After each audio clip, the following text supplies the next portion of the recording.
कहानी शुरू होती है और हम एक मैरिड कपल को देखते हैं जो दोनों ही यंग होते हैं। लड़के का नाम जैक और लड़की का नाम समैंथा होता है। वो दोनों एक दूसरे को बचपन से जानते। समैंथा का इस दुनिया में कोई नहीं था, वो बिल्कुल अकेली थी, यानी उसकी फैमिली में भी कोई नहीं था। वो ये सोचती थी कि उसकी फैमिली शायद किसी हादसे में मर गई और वो एक इलीजियम होम में पली बड़ी। मगर दूसरी तरफ जैक उससे प्यार करता। जैक एक रिच फैमिली से बिलोंग करता था और स्टेटस में वो लोग काफी बड़े, जिसकी वजह से वो समैंथा को खुशी खुशी एक्सेप्ट कर। इसके बाद उन दोनों की बड़ी धूमधाम से शादी हो जाती। वो दोनों अपनी मैरिड लाइफ में बहुत खुश होते, खास तौर पर जैक। इस खुशी के आलम में जैक एक कैमरा खरीदता और समैंथा को कहता है कि हम लोग बहुत खुशहाल जिंदगी गुजार और मैं चाहता हूँ कि मैं अपने हर खुशगवार मोमेंट को इस कैमरे में कैप्चर करूँ। इसका फायदा ये होगा ताकि बाद में वक्त गुजरने के साथ हम वो सब देख सके। इसके बाद वो लोग हनीमून जाने का प्लान बनाते। जो जगह डिसाइड करते हैं वो एक आइलैंड होती जिसका नाम हिस्पैनियोला होता है, जो कि एक काफी खूबसूरत जगह हो। वो लोग बहुत खुश होते हैं और वहाँ पर काफी एंजॉय करते। वो अपनी मैरिड लाइफ बड़ी खुशहाली से गुजार रहे थे। अभी तक सब कुछ नॉर्मल चल रहा था। इसके बाद वो लोग एक हैंड रीडर के पास जाते। हैंड रीडर, हाथ पढ़ने वाले पास। वो सैम के हाथ को पढ़ती है और अजीबोगरीब बातें करना शुरू कर देती, जिससे वो दोनों काफी हैरान हो जाते, क्योंकि वो सैम को कहती है कि वो काफी अरसे से उन लोगों के लिए इंतजार कर रही थी। ये सुनकर वो दोनों काफी हैरान और परेशान हो जाते और वो जगह छोड़ने का फैसला करते। लेकिन यहाँ पर उनके साथ बहुत बुरा हो जाता। वो रास्ते में होते हैं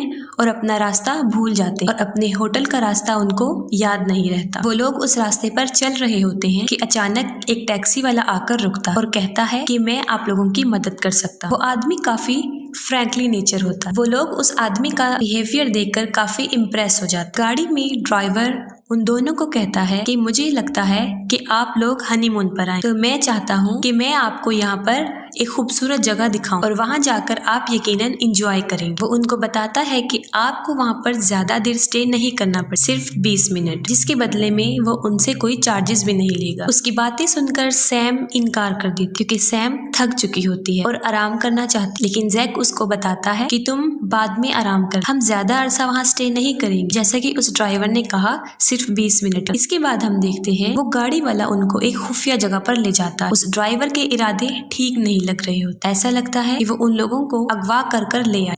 कुछ दूर चलने के बाद वो लोग एक बेसमेंट में जाते, जो कि एक क्लब होता। वो जगह उन दोनों को काफी पसंद आती। सारी रात के लिए वो वहाँ पर स्टे करते हैं और सारी रात वो खूब ड्रिंक करते। वो शराब के नशे में हो जाते और इसके बाद उनको होश नहीं। इसके बाद देखा जाता है कि कुछ लोग उनको वहाँ से उठाकर ले जा रहे होते और इसके बाद देखा जाता है कि वही लोग जो उनको लेकर जा रहे होते हैं काफी अजीबोगरीब काम करते हैं। जैसे कि वो सैम को एक जगह पर रखते हैं, उसके इर्द गिर्द एक दायरा लगा देते और अजीबोगरीब रिचुअल करते और अपनी तरफ से कुछ अजीबोगरीब रस्में अदा कर। और ये चीज देखने में काफी भयानक नजर आती थी। यकीनन आप सोच रहे होंगे कि इन सब का क्या मतलब हो सकता है, ये सब वो क्यों कर रहे हैं। अगली सुबह जब उनके शराब का नशा उतरता है, वो लोग अब होश में आ जाते और खुद को अपने होटल के उसी रूम में पाते जहाँ पर वो रहते। होश में आते ही उनको ऐसा फील होता है कि जैसे वो काफी थके हुए। वो सोच रहे होते हैं कि वो यहाँ पर कैसे आए, शायद वो टैक्सी वाला हमें यहाँ पर लेकर। उसके बाद उनका हनीमून पूरा हो जाता है और वो वापिस अपने घर आ जाते। अपने घर आते ही कुछ दिन बाद सैम को एक खुशखबरी मिलती। खुशखबरी ये कि वो माँ बनने वाली थी। वो काफी हैरान थी, इसलिए हैरान थी क्योंकि वो अभी इस बच्चे को इस दुनिया में लाना नहीं चाहती, जिसकी वजह से इसके लिए वो टैबलेट्स भी ले रही। लेकिन फिर भी वो ये बात जैक को बता। खैर वो दोनों बहुत खुश हो जाते और जैक सैम का पहले से कहीं ज्यादा ख्याल रखता, क्योंकि अब वो उसके बच्चे की माँ बन। फिर हम देखते हैं कि इस खुशखबरी से सब लोग बहुत खुश होते। प्रेग्नेंट होने के बाद सैम महसूस करती है कि कुछ निशान है जो उसकी पीठ पर, लेकिन वो इसको बड़ी बात नहीं समझती। वो सोच रहे होते हैं कि शायद इस हालत में ऐसा हो सकता है, इसलिए वो इसको इग्नोर कर देते। और दूसरी चीज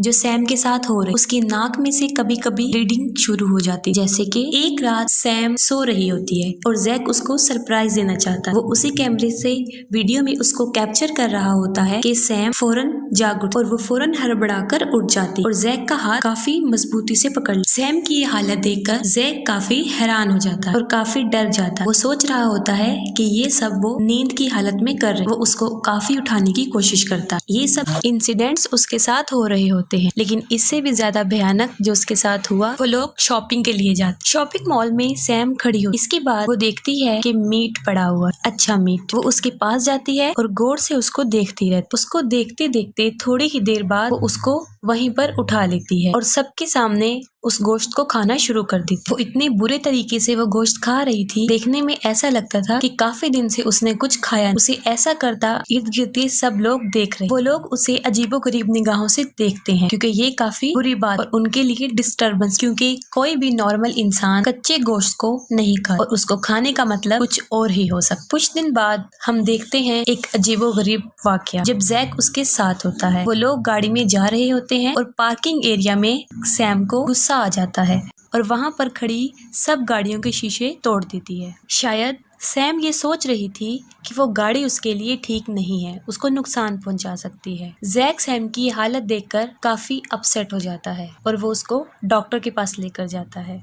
उसके ख्याल में ये इसलिए हो रहा होता है कि वो प्रेग्नेंट है और टेस्ट करने के बाद वो जैक को बताता है कि इट्स अ नॉर्मल थिंग, ऐसा होता रहता है, उसको इसकी फिक्र करने की जरूरत नहीं। वक्त गुजरता गया और सैम की हालत और खराब होती गई। ऐसे लगता था कि जैसे उसके पास एल्विस पावर्स थी, क्योंकि उसकी तरह और प्रेग्नेंट औरतें जब उसके पास होती थी तो उनके पूरी बॉडी में पेन होना शुरू हो जाती थी। सैम और जैक चर्च में जाते हैं और सैम वहाँ के फादर से मिलती है। वो उसको जैसे ही हाथ लगाता है उस फादर की तबीयत खराब होना शुरू हो जाती है और थोड़ी ही देर बाद उस फादर की नाक और मुंह से खून आना शुरू हो जाता है और उसके सर में भी मुसलसल दर्द रहता है। इसके बाद उस पास्टर को फौरन हॉस्पिटल लेकर जाया जाता है। सब लोग हैरानो परेशान होते हैं, उनकी समझ में नहीं आ रहा होता कि आखिर ये क्या हो गया। जैक भी काफी हैरानो परेशान होता है। इसके बाद जैक एक बात सोचता है, उसके जहन में फौरन एक बात आ रही होती है कि जब उस फादर के मुंह से खून आता है उसको बुरी तरीके से घूर रही होती है, जो काफी अजीब था। इसके बाद जैक सैम को मशकूक निगाहों से देखता है। वो फौरन अपने कमरे में जाता है, लैपटॉप खोल के अपने वो फुटेज देखता है जो उसने कैप्चर किए होते हैं। उसमें से वो फुटेज खोलता है जो उसने चर्च में कैप्चर किया होता है। ये फुटेज देख रहा होता है कि उसके सामने एक ऐसी बात आ जाती है तो वो बहुत हैरान हो जाता है। वो क्या थी? वो ये थी कि जो टैक्सी वाला उनको हनीमून पर मिला था वो उस चर्च में भी मौजूद था, जिससे वो काफी शॉक्ड हो जाता है। ये देखकर जैक सोच में पड़ जाता है कि कहीं वो इनका पीछा करता तो यहाँ नहीं आ गया। इसके बाद वो अपने हनीमून वाला फुटेज खोलता है और बारी बारी खोल के देखता है। वो सारी फुटेजेस में फुटेज ढूंढता है और आखिरकार उसको एक वीडियो मिल ही जाती है। वो वीडियो जब वो लोग बेहोश थे। उसमें साफ नजर आ रहा होता है कि जब वो लोग बेहोश थे चंद लोग उनको उठाकर ले जा रहे थे और वो सब उसमें कैप्चर हुआ होता है जो उनके साथ हुआ था, यानी वो सब रिचुअल, वो रस्म रवाज जो उन लोगों ने किए थे। और अब जैक का शक और पुख्ता हो जाता है और अब ये उसको यकीन लगने लगा है। वो सोचता है जो उनके साथ हो रहा है वो ठीक नहीं है। वो सोचता है कि ये सब हालात कोई नॉर्मल चीजें नहीं है, इसके पीछे कोई बड़ी बात है। इसके बाद वो सोच में पड़ जाता है कि उसे क्या करना चाहिए। फिर वो अपने एक दोस्त को बुलाता है अपने घर पर ताकि वो सब कुछ देख सके जो उसके साथ हो रहा होता है। लेकिन जैक को इस बात का इल्म नहीं होता कि हालात उसके कंट्रोल से बाहर हैं, क्योंकि उसके साथ जो बैड लक होती है वो ये थी कि वो घर से बाहर जाता है और जब वो वापस आता है तो एक चीज देखकर वो बहुत हैरान हो जाता है। वो क्या थी? वो ये थी कि उसके लैपटॉप में से सारा डाटा कोई चुरा लेता है। वो ये देखकर काफी हैरान और परेशान हो जाता है। फिर उसको ये शक होने लगता है कि कई दिन से हमारे पीछे कोई है, मतलब कोई उनको मुसलसल फॉलो कर रहा है। वो परेशानी की आलम में इधर उधर फिर रहा होता है तो उसकी नजर विंडो पर पड़ती है। वो देखता है कि किसी ने विंडो पर अजीबोगरीब किस्म की मिट्टी गिराई हुई है। ये किस चीज की तरफ इशारा था? वो काफी सोचता है। इन हालात से वो काफी डर जाता है और वो फौरन पुलिस को इन्फॉर्म करता है। पुलिस को ये सब कहानियां लगती हैं, वो उनकी बातों पर यकीन नहीं करता। इसके बाद वो उस फादर के पास जाता है जिसकी हालत खराब हुई थी। उस फादर की हालत काफी तफ्तीशनाक थी, काफी सीरियस कंडीशन में था और वो जैक को कुछ बताता है। वो कहता है कि वो वक्त दूर नहीं जब बहुत से एंटी क्राइस्ट पैदा होंगे, यानी दज्जाल। वो बस इतना ही कहता है और खामोश हो जाता है। वो कोई भी बात को एक्सप्लेन करके नहीं बताता। जैक बहुत परेशान था, उसको अपने सवालों के जवाब चाहिए थे क्योंकि इस सारे हालात से वो नावाकिफ था। और सैम में भी काफी अजीबोगरीब तब्दीलियां आ रही थी, जैसे जब वो अकेली घर पर मौजूद होती वो वही रिचुअल्स करती जैसा उसके साथ हुआ था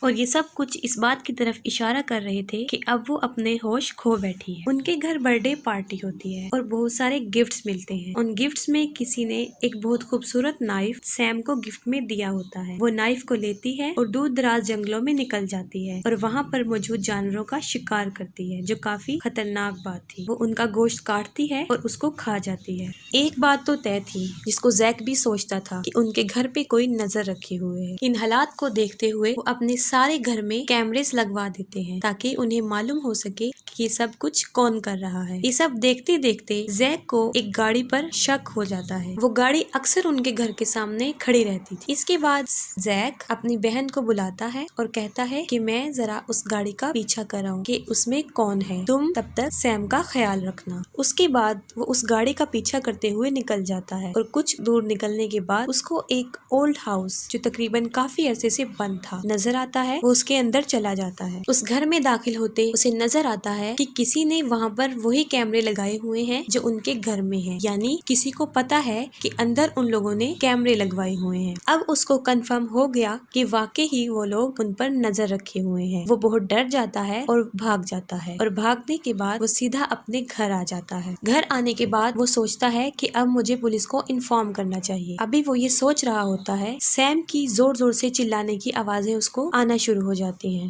وہ فوراً اس کی طرف بھاگتا ہے اور ایک بہت عجیب واقعہ ہو رہا ہوتا ہے۔ وہ یہ کہ جب وہ چلاتی ہے، ارد گرد کی گھر کی ساری چیزیں ہلنا شروع کر دیتی ہیں اور ایسے فیل ہو رہا تھا جیسے وہاں پر ارتھ کویک آ رہا ہے، زلزلے کے شدید جھٹکے۔ وہ سارا گھر وائبریٹ کر رہا ہوتا ہے۔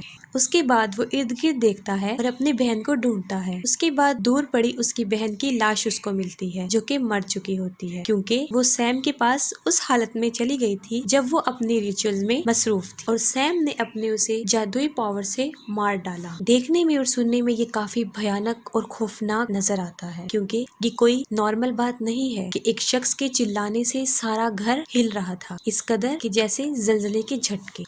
زیک ہمت کرتے ہوئے اس کے پاس اپنے کمرے میں جاتا ہے اور وہ دیکھتا ہے کہ وہاں پر ایک سرکل بنا ہوا ہے جس کے اندر سیم کھڑی ہوئی ہے اور ایسے لگ رہا تھا کہ اس بچے کا اس دنیا میں آنے کا ٹائم ہو گیا ہے۔ زیک دیکھتا ہے کہ وہ کافی بری کنڈیشن میں ہے۔ وہ اس کی مدد کرنے کے لیے آگے بڑھتا ہے۔ وہ جیسے ہی سیم کے سامنے جاتا ہے، وہ اپنی جادوئی پاور سے اس کو ہوا میں اچھال دیتی ہے اور ایک نائف سے اپنی بیلٹ کو کاٹ دیتی ہے۔ جیسے ہی اس کا بیلٹ کٹ جاتا ہے، وہ فوراً نیچے گر جاتی ہے اور بے ہوش ہو جاتی ہے اور تھوڑی ہی دیر بعد جب اس کو ہوش آتا ہے تو وہ اپنی اصلی حالت میں آ جاتی ہے۔ اس سب حالت کو دیکھتے ہوئے زیک کافی ڈر جاتا ہے۔ اس کو سمجھ نہیں آ رہا ہوتا کہ میں کیا کروں۔ وہ فوراً سیم کے پاس بھاگتا ہوا آتا ہے، لیکن تب تک بہت دیر ہو چکی ہوتی ہے کیونکہ سیم مر جاتی ہے۔ اس کے بعد دروازہ کھلتا ہے اور سیم دیکھتا ہے کہ کچھ لوگ آئے ہیں، وہی مسٹیریس لوگ۔ وہ لوگ اس کے بچے یعنی سیم کے پیٹ میں سے اس بچے کو نکالتے ہیں اور اپنے ساتھ لے جاتے ہیں۔ ان سب کو زیک دیکھ رہا ہوتا ہے اور کچھ کرنے کی حالت میں نہیں ہوتا۔ وہ بہت پریشان ہوتا ہے۔ اس کے بعد پولیس والے وہاں پر آ جاتے ہیں اور اس کو اریسٹ کر دیتے ہیں اور وہ لوگ سمجھ رہے ہوتے ہیں کہ یہ سب کچھ زیک نے کیا ہے اور سارا الزام اس پر آ جاتا ہے، کیونکہ وہ مسٹیریس لوگ ایک بھی ثبوت جو ان کے خلاف جائے یا کوئی سراغ ملے چھوڑ کر نہیں گئے تھے۔ اس کے بعد کچھ دیر بعد ہم دیکھتے ہیں کہ وہی گاڑی والا جو زیک اور سیم کو لے کر جا رہا تھا، وہ پھر ایک کپل کو انسسٹ کرتا ہے کہ وہ ان کو گھمانے لے کر جائے گا۔ کہانی کافی کمپلیکیٹڈ ہو گئی ہوگی کیونکہ اس کو سمجھنا مشکل ہے۔ اس دنیا میں دو طرح کے لوگ ہوتے ہیں، اچھے بھی ہوتے ہیں اور برے بھی ہوتے ہیں۔ ایک گروہ ایسا ہے جو کہ شیطان کی پوجا کرتا ہے اور ظاہر سی بات ہے کہ وہ لوگ اچھے تو نہیں ہوں گے، ان کے پاس کافی ایولس پاور ہوں گی، شیطانی قوتیں ہوں گی، اور وہ لوگ اس دنیا میں کچھ بچوں کو لینے آتے ہیں، ان بچوں کو کہ جن کی مائیں ایسی ہوتی ہیں کہ جنہوں نے مری ہوئی ماں کے بغیر زندگی گزاری ہو، یعنی ڈیلیوری کے دوران مرنے والی ماں کو وہ لوگ پریفر کرتے ہیں اور ان سے پیدا ہونے والی بچی کو وہ اپنے ساتھ لے جاتے ہیں۔ ان کا ایک کلٹ ہوتا ہے جو بہت بڑا گروہ ہوتا ہے اور وہ لوگ اس بچی کی پرورش ایسے ہی کرتے ہیں جیسے ایک گھرانے میں اس کی پرورش ہوتی ہے، چھوٹی سے بڑے ہونے تک، جب تک کہ وہ جوان نہ ہو جائے اور اس کی شادی نہ ہو جائے۔ وہ لوگ کافی طاقت طاقتور ہوتے ہیں اور ان کے لیے ایسی عورتوں کو پھانسنا کوئی مشکل بات نہیں، کیونکہ وہ تعداد میں بھی کافی زیادہ ہوتے ہیں۔ کیونکہ جب وہ ایسی لڑکی کو پھنسا لیتے کہ جس کی ماں مری ہوتی ہے، اس کے بعد وہ اس کے اوپر ریچول کرتے اور پہلے ہی ریچول میں وہ لڑکی پریگننٹ ہو جاتی اور اس کے بعد وہ اسے تب تک فالو کرتے رہتے ہیں جب تک کہ اس میں سے وہ بچی کو جنم نہ دے دے اور وہ لوگ اسے اپنے ساتھ نہ لے جائیں، کیونکہ وہ بچہ اس نارمل انسان کا نہیں ہوتا بلکہ وہ ایولز پاور والی عورت کا ہوتا ہے جو ریچول کر رہی ہوتی ہے۔ جیسے اس فادر نے بھی یہ بات کی تھی کہ وہ وقت دور نہیں جب بہت سے دجال پیدا ہونے والے اور یہ بھی اسی کی قسم ہے جس کے پاس شیطانی پاور ہے اور ان کو اینٹی کرائسٹ بھی کہتے ہیں۔ ایسی عورتوں کی کوئی جگہ نہیں ہوتی، مطلب انہیں تب تک ہی زندہ رہنا ہوتا ہے جب تک کہ وہ اس بچے کو جنم نہیں دیتی، مطلب اس بچے کی پیدائش تک ہی ان کو زندہ رہنا ہوتا ہے، کیونکہ وہ ایولز پاور والے لوگ ان کی تب تک جان نہیں چھوڑتے جب تک کہ وہ اس کا بچہ نکال نہ لے۔ اور یہاں پر ہم یہ اندازہ لگا سکتے ہیں کہ وہ لڑکی سیم جیسے اس کی موت ہوئی، اس کی ماں بھی اسی موت میں گئی ہوگی۔ امید ہے آپ کو اس کہانی کی سمجھ آ گئی ہوگی اور آپ اس مووی کو لائک کریں۔